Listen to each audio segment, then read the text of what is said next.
श्री स्वामी समर्थ मित्रांनो, माहूरगडची रेणुका देवीची स्थापना कशी झाली? रेणुका म्हणजेच एकवीरा आणि एकवीरा म्हणजेच रेणुका असा उल्लेख पुराणात सापडतो. दैवत्व एक असलेले तरीही त्या दोन्ही देवींची नावे व स्थान वेगवेगळे आहे आणि आता दोन्हीही शक्तिस्थळ म्हणून प्रसिद्ध आहे. दोन्ही स्थळांची एक वेगळीच ओळख आहे, वेगळी प्रचिती आहे. कार्ल्यांची आई श्री एकवीरा म्हणून तर माहूरची श्री रेणुका म्हणून प्रसिद्ध आहे. सर्वत्र देवींची विविध नावे असली तरी शेवटी ही सर्व देवी पार्वतीचीच रूपे आहेत. राजा रेणुकाशीत राज्य करीत होता. त्याच्या पत्नीचे नाव भागवती. ती दुर्गेची नेहमी उपासना करत असत. राजा राणीला बरेच वर्ष मूल नव्हते. त्यासाठी त्यांनी पुत्र कामेष्टी यज्ञ केला. त्या यज्ञाचे फळ म्हणून त्याला एक मुलगी झाली. ती चित्रशुद्ध पंचमीस शुक्रवारी जन्मली. राजाचे नाव रेणू असल्याने मुलीचे नाव त्यांनी रेणुका ठेवले. रेणुकेचे पाळण्यातील नाव कमली असे होते. ती दिसायला फारच सुंदर होती. पुढे ती मोठी झाल्यावर राजाने तिचे स्वयंवर करायचे ठरवले. स्वयंवरासाठी तिन्ही लोकांतून अनेक मान्यवर मंडळी आली. अनेक राजे महाराजे त्या सोहळ्यासाठी उपस्थित झाले. स्वयंवर उरपून रेणुकेने जमदग्नी ऋषींना वरले आणि त्यांना वरमाळा घातली. रेणुकेला 5 मुले झाली. त्या 5ची नावे रुमावंत, सुशेषा, वसु, विश्वासू आणि परशुराम अशी आहेत. एका दिवशी रेणुका नदीवर गेली असता तिला तिकडे चित्ररथ नामक गंधर्व आपल्या प्रियशी सोबत जलक्रीडा करताना दिसला. ते अतिशय मादक दृश्य पाहून माता रेणुका हरवून गेली. तिकडे ऋषी जमदग्नी रेणुकेची बराच वेळ वाट पाहत होते. आपल्या पतिव्रता पत्नीला का उशीर झाला म्हणून शंकाकुल ऋषी जमदग्नींनी अंतर्ध्यानाने पाहिले. घडलेला प्रसंग त्यांच्या ध्यानात आला. त्यामुळे त्यांचा राग अनावर झाला. ते संतापले. त्या अपराधाची शिक्षा म्हणून ऋषींनी रेणुकेस आईस ठार मारण्याची आज्ञा दिली. आपल्या 4 मुलांना केली. ही 4ही मुले मातृभक्त असल्यामुळे त्यांनी आज्ञा नाकारली. त्यामुळे ऋषी आणखीनच चिडले. त्यांनी आपल्या 4ही मुलांना शाप देऊन अग्नीने जाळून भस्म केले. तेवढ्यात बाहेर आलेला परशुराम तेथे आला. त्यांनी झालेला परिस्थिती बारकाईने पाहिली आणि रामाने वडिलांची आज्ञा शिरसावध मानून परशुने आईचे धड वेगळे केले. परशुरामाने केलेल्या धाडसावर ऋषी खूप खुश झाले. त्यांनी परशुरामास वर मागण्यास सांगितले. आपल्या आईवर आणि भावांवर असलेल्या प्रेमापोटी त्यांनी आपल्या आईस आणि भावंडास जीवनदान देण्यास सांगितले. परशुरामाची विचारशक्ती ऋषींना आवडली. त्यांनी परशुरामाची इच्छा पूर्ण केली. मृत बंधू जिवंत झाले. मात्र रेणुकाचे मस्तक छिन्न विछिन्न झाले होते.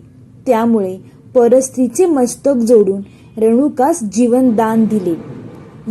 त्या कार्याची नोंद साऱ्यांनीच घेतली म्हणून परशुराम हे नाव लौकिक झाले. रेणुका आपल्या संसारात पुन्हा मग्न झाली. रेणुकेस एक बहीण होती. तिचा नवरा सहस्रार्जुन हा नर्मदा काठचा महिष्मती नगरातील राज्य करीत होता.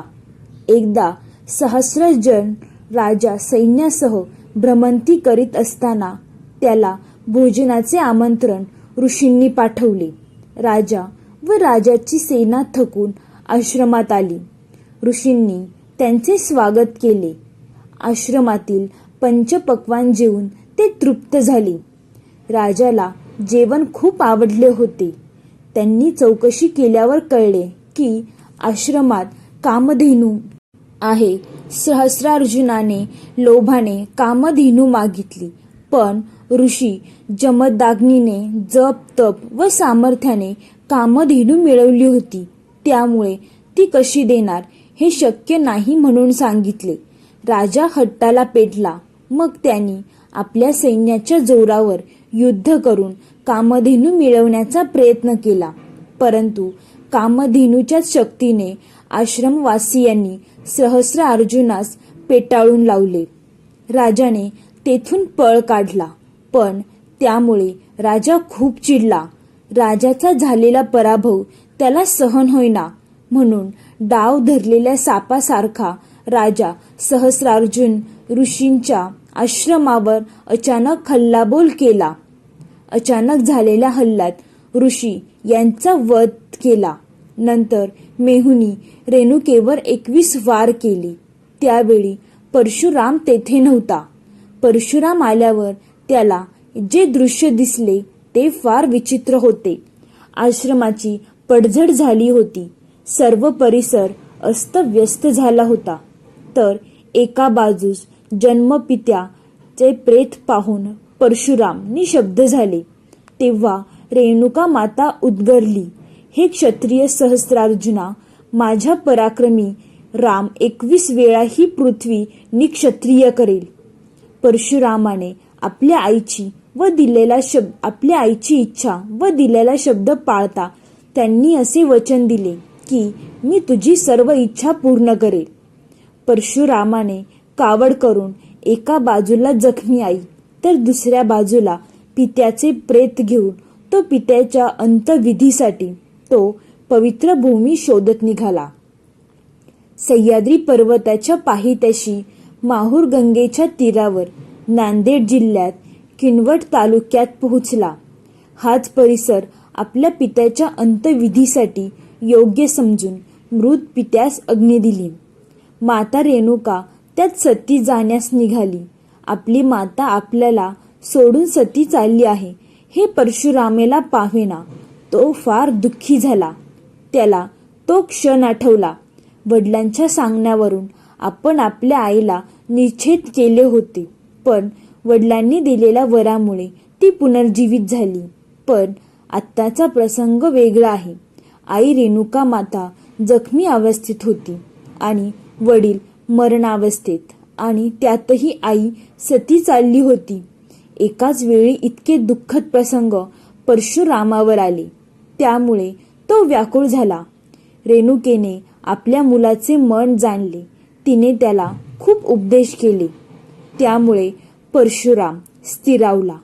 मातेच्या आज्ञेने त्याने पित्याच्या चितेस अग्नी दिली.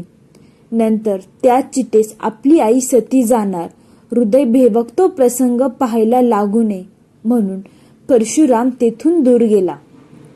6 दिवसांनी माता पित्याचे क्रियाक्रम करण्यासाठी माहूर येथे आला. प्रत्यक्ष दत्तात्रयांच्या हस्ते श्राद्धविधी पार पडले. माहूर गडावरील प्राचीन मंदिरात रेणुका अर्थातच एकविरा देवीची मूर्ती आहे. मातेची स्मृती म्हणून परशुरामाने ही मूर्ती स्थापन केली. आईला दिलेले वचन पूर्ण करण्यासाठी परशुराम शंकरांकडे शस्त्र अस्त्र विद्या शिकण्यासाठी गेला. तिथे त्याने तलवार, धनुष्य, बाण, भालफेक, परशु चालवण्यास प्रावीण्य मिळवले. त्याने स्वबळावर सैन्य उभे केले आणि पहिले आक्रमण महिष्मती नगरातील राजा सहस्रार्जुनावर केले. त्याचा निष्पात करून इतर साम्राज्यद्रोही 20 राजांना त्याने पराभूत केले. आपल्या परशुरामाने प्रचंड पराक्रम केला आणि खऱ्या अर्थाने रामाचा तो परशुराम झाला. याच वेळी गणपती व परशुरामाचं युद्धही झालं आहे. परशुरामाची श्रीरामाची भेट झाल्यास परशुराम संन्यासी तपस्वी झाले. परशुरामाने जिंकलेले सर्व भूमी एका यज्ञात कश्यप्य ऋषींना अर्पण केली व प्राचीन मार्ग कोकणात उतरला असावा त्या घाटात 2 तांदळा आहेत. एक परशुरामाचं तर दुसरा कोकण देवीचा. माहूर येथील डोंगरावर उंच जागी रेणुका देवीचे मंदिर आहे. देवळात जाण्यासाठी 1200 ते 1500 पायऱ्या चढून वर जावं लागतं. गाभाऱ्यात तांदळा दगडातील शेंदूर चर्चित मूर्ती आहे. त्यावर चांदीचा टाप लावला आहे. बैठकींवर सिंह कोरला आहे. देवीचे रूप उग्र स्वरूपाचे दिसते. मंदिराच्या बाजूलाच महालक्ष्मी व तुळजाभवानी ही 2 मंदिरे आहेत. एका गौरीच्या शिखरावर श्री दत्ताचे स्थान आहे. मंदिरात दत्ताची एकमुखी मूर्ती आहे. बाजूला तीर्थ नावांचे कुंड आहे.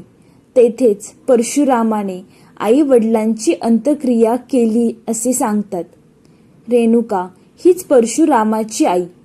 तिचे दुसरे नाव एकवीरा. आईच्या आठवणीने उचंबलून आलेल्या मानाने परशुरामाने कडे कपारीत बाण मारला. त्या ठिकाणी एकवीरा देवी प्रकट झाली अशी आख्यायिका आहे. महाभारतात रेणुकेची उत्पत्ती कमलापासून झाली असे दिले आहे. त्यावरून तिला कामली असे नाव पडले असावे. तसेच रेणुका ही विदर्भ राजाची मुलगी असे कलिपुराणात असे सांगितले आहे. तर मित्रांनो, तुम्हाला ही कथा आणि माहिती कशी वाटली हे कमेंट करून नक्की सांगा. जर तुम्हाला ही कथा आणि माहिती आवडली असेल तर व्हिडिओला लाईक करून चॅनेलला सबस्क्राईब करून कमेंटमध्ये श्री स्वामी समर्थ लिहायला विसरू नका. धन्यवाद मित्रांनो. बोला श्री स्वामी समर्थ.